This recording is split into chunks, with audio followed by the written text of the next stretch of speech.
गज़ल सगीर तबस्सुम आवाज़ो पेशकश जाम ज़फ़र।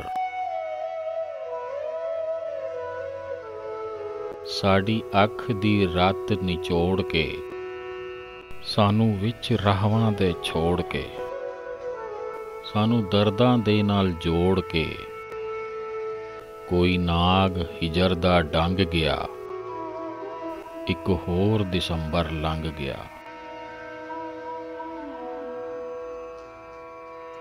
साडे मास दा बालन बाल के, साडा हसदा जोबन गाल के, सानू अग्गां विच उछाल के, कोई सूली उत्ते टंग गया, एक होर दिसंबर लंघ गया।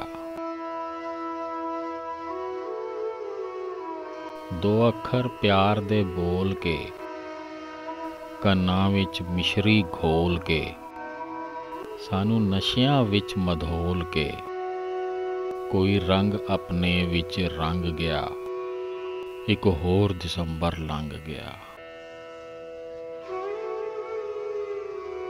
सानू अंदरों ही अंदरी तोड़ के, सानू कखां वांग मरोड़ के, सानू विच कबरां दे रोड़ के, कोई सावां साथू मंग गया, एक होर दिसंबर लंघ गया।